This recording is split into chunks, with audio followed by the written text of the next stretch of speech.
How are you feeling different from that last year to this year?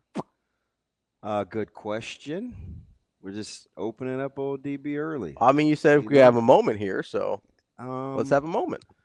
So I'm getting some similarity vibes of playing careers, Okay. although I think he's going to be significantly better than me. Okay. But at least for this year, people, because there's been a little buzz, Mm-hmm. but and I'm just keeping it a buck, right? He's playing behind some good As players, it's crowded back there. like, and so he may have to be patient, Yeah. even though it's not a reflection of his ability, a reflection of his true playing ability. Yeah. So it's like, I know what that's like. Especially going into my red shirt year where you kind of flirted with not red shirting the first year, which I did, Mm-hmm. until we left for Washington. And so, just competitive stamina, man. You just got to hang in there. And he had a really, really, really good off season. Yeah.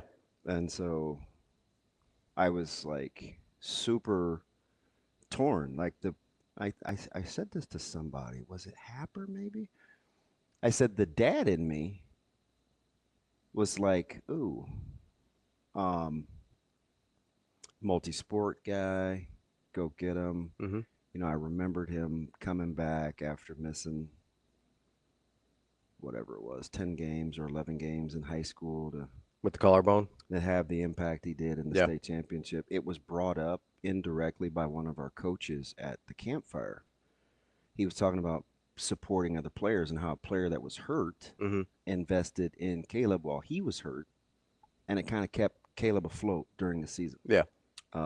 Jackson McIntyre, and so um, weirdly enough, Reed, Jackson's little brother, Mm-hmm.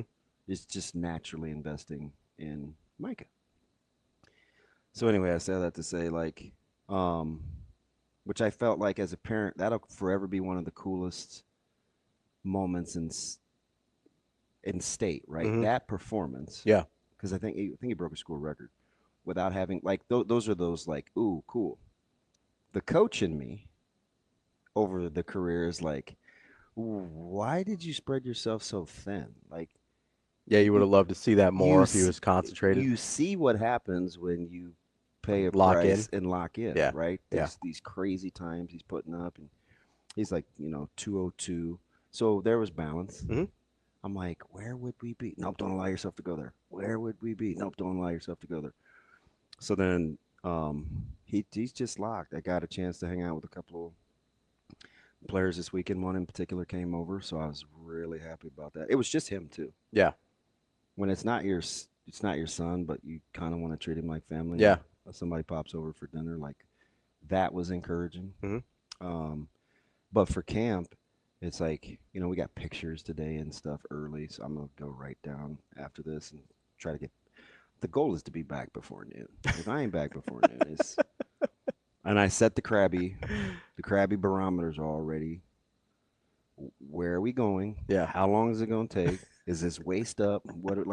I got it all out of Yeah. my system. You're like, what do we need? So they know, like, when this dude's over here pouting in the corner and doesn't want to do what he's told, we must be taking too long. Like, I want to get that out of the way. Yeah. So there's that portion. And then, like, the work part is exciting, Mm-hmm. right? Kyle getting a chance to be around like, it's just like there's some things that are exciting, but then it's like, oh, I got a It's battle. I exciting. got a camp battle going on. Yeah. You know what I mean? And like to a man, I think they know that secondary knows that D line knows O line. Like it is going to be highly, highly competitive, Yeah. right? I mean, how would you like to be like Keelan Smith Yeah. or Quinn Clark In the wideouts room. or you know, Well, like Demetrius Bell. I, for me, Mm-hmm. did I say this to you? I don't know. I just said this to somebody. You Bell's a guy. you didn't text it to me. I know that. Oh, there's my little dude right there. Bell's a guy that I think maybe I said this to Case. I don't know where I said it. I said it somewhere. Mhm. It may have been in my own head.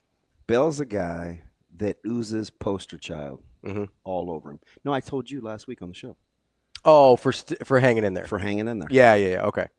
And coming back and kind of you were once gonna be the guy, then you were kind of forgotten, and it was super lonely and like real lonely, Mhm.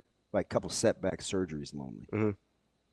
And everybody's talking about everybody else. Yeah. That's miserable. Yeah. Everybody. That like that's miserable. I hate gossip to begin with, but that's the worst kind, right? Mhm. Because there's zero you can do about it. And he's back. And I hope back with a vengeance. Yeah. Because you're talking about Key, you're talking about Hunt. Oh, it was Lance. It was Lance now that I see his name. It was Lance. I was talking to him all weekend. You got Key, Hunter, Barney, Bonner, maybe Cortez Mills, Mhm. Keelan Smith, Quinn Clark, Demetrius Bell. Like that's a really good I feel like we're competitive forgetting run. one. We are forgetting one probably. Nope, don't tell me. Let me do the rundown.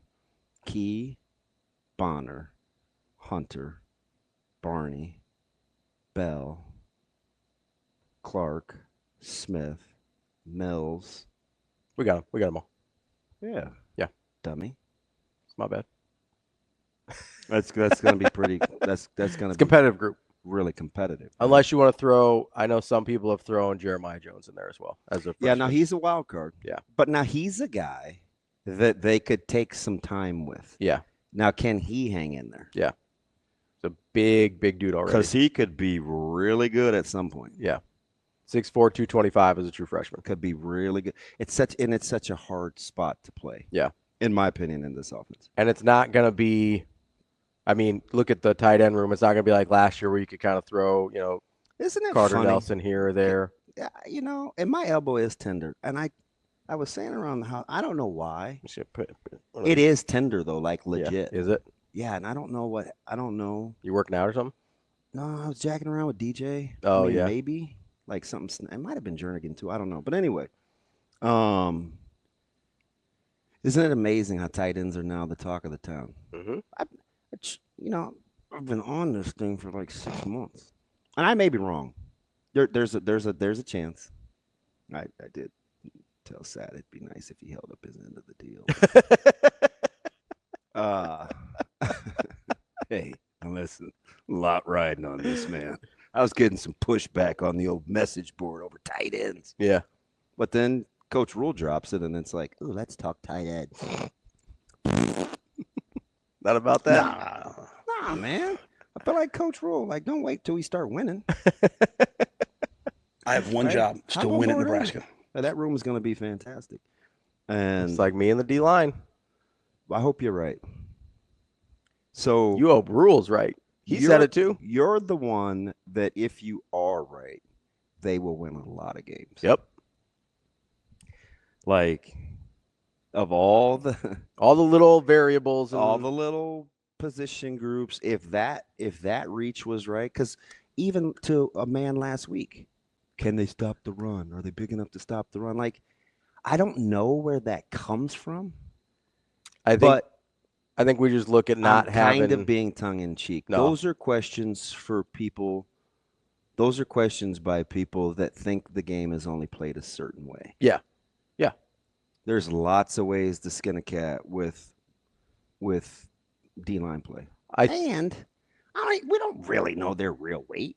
No, we do know a lot of them are a lot bigger than they were last year. But do you know why I am happy? Why is that? Speaking of going way back with predictions, remember when I did the deep dive into offensive and defensive line body types? Mm-hmm. And I said Nebraska was too heavy. They were too heavy along this was pre-COVID. Mm-hmm. They're too heavy along the offensive line. They're too heavy along. They couldn't move. They just couldn't move. Yeah.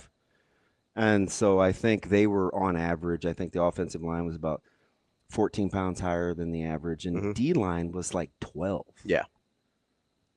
Which for D line, that is a lot. And I was using of course, somebody DC snipered me too. I can't remember the caller, but Shane, remember I used like Jason Peter as a reference plan at 280? Hmm. He was the number 12 pick in the first round. Are you trying to say they're Jason Peter? I'm like, no, it's not what I'm trying to say. It's not what you're trying to That's say. what I'm trying to say is with that style, when you play gaps Hmm. and you get vertical, like you want to be lighter quicker. Hmm. You want to be able to play at angles. And What do people? I mean, I know this is an outlier, right? And that's I'm going to get pushed back. What do people think Sue played at? yeah, I don't know. But again, you're using the elite of the elite. Right, but he wasn't playing at 320. Yeah. He was 300 though. He was, but he's also a freak.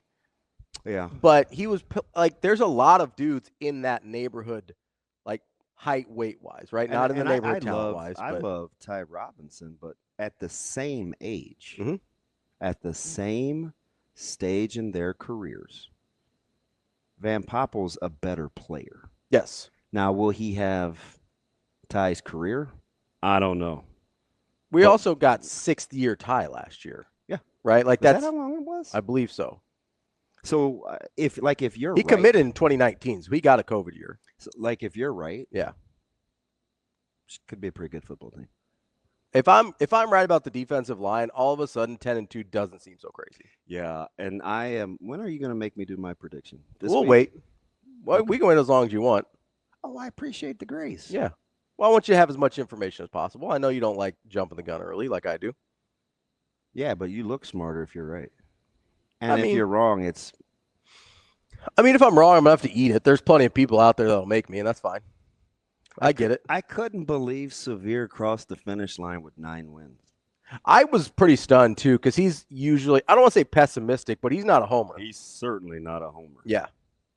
Certainly not a homer. So like when he, honestly, not even that, like he knows football and stuff, and I appreciate his input for sure. Okay. But it did sort of validate, like, okay, I'm not crazy.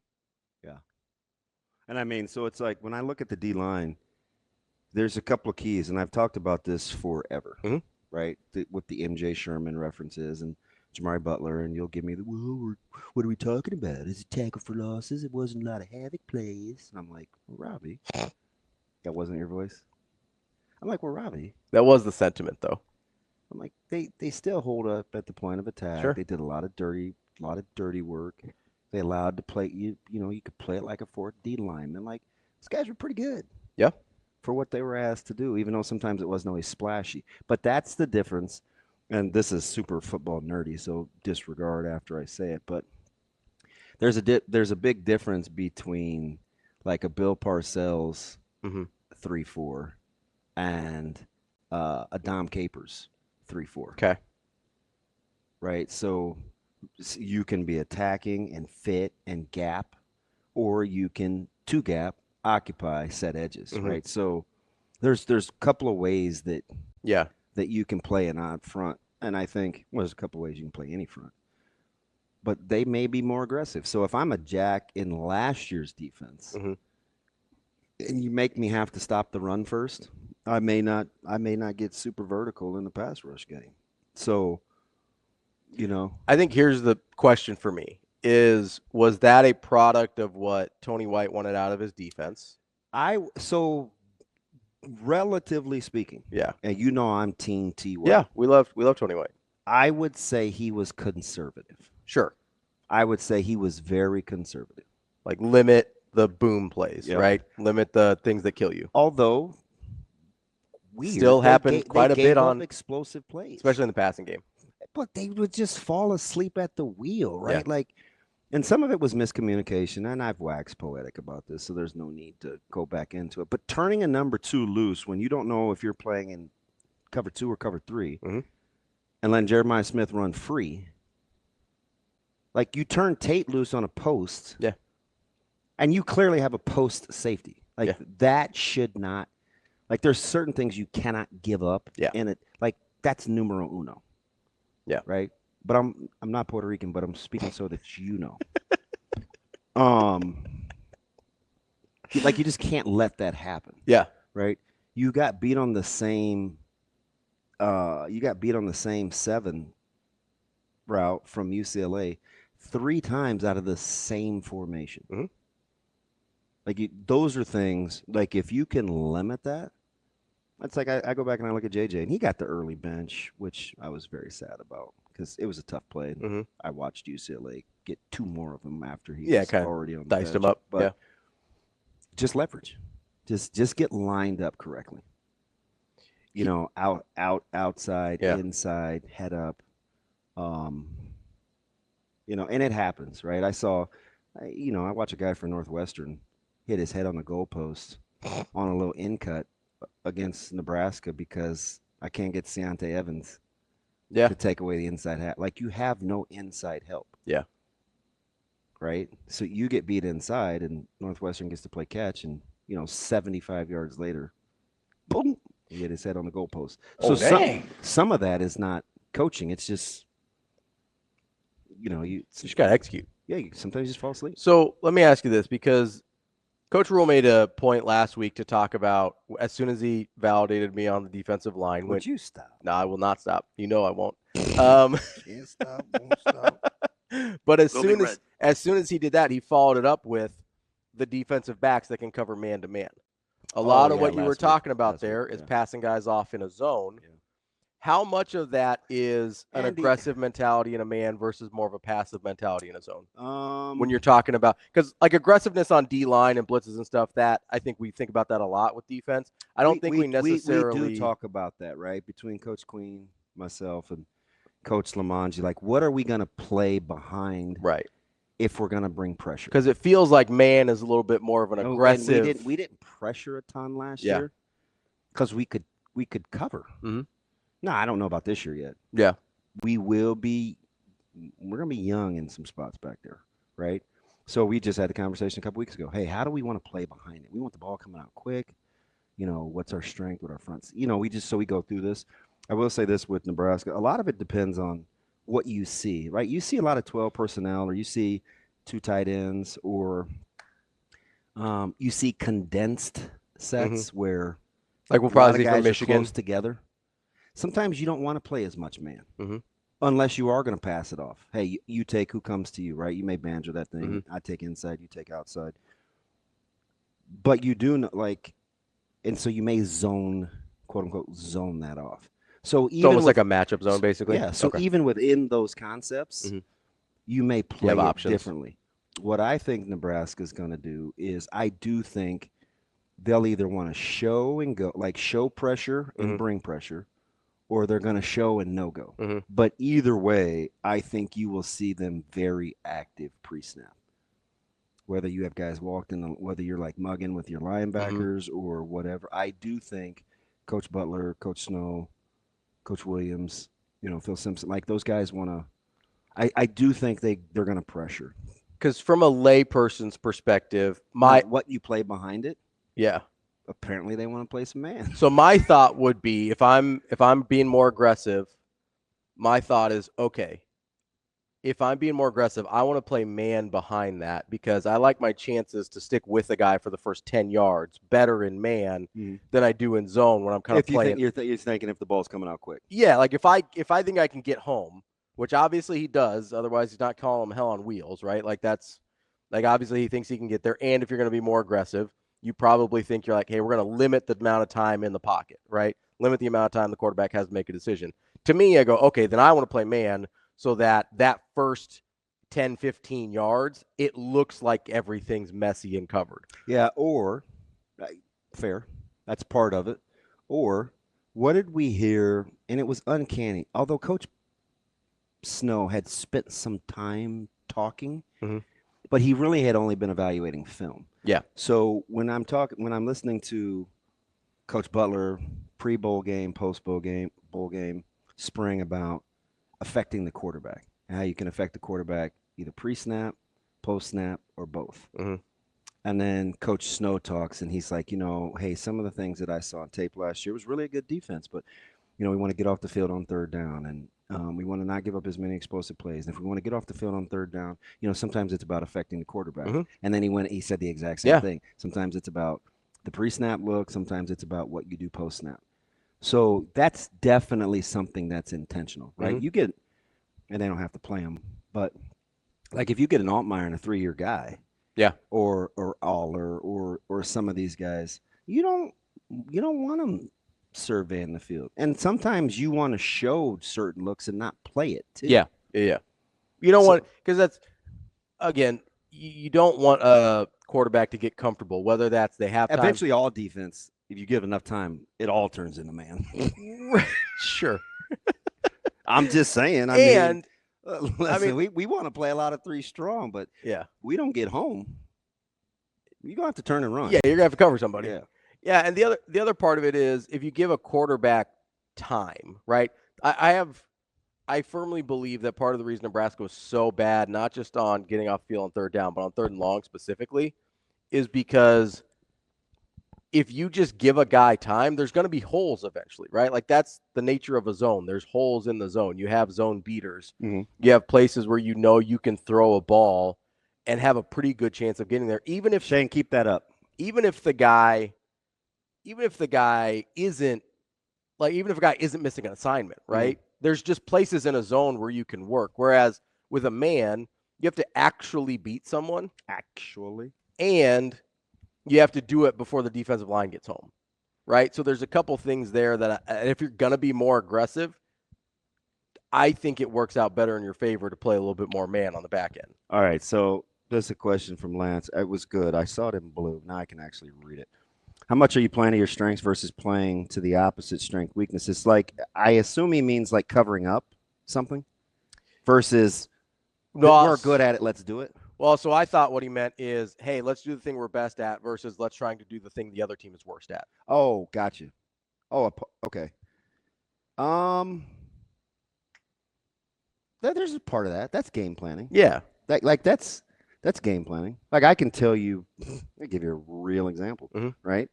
Miller South with 4 good wide receiving options last year, we had to decide to pressure or not to pressure. Mm-hmm. Early on we pressured quite a bit. Yeah.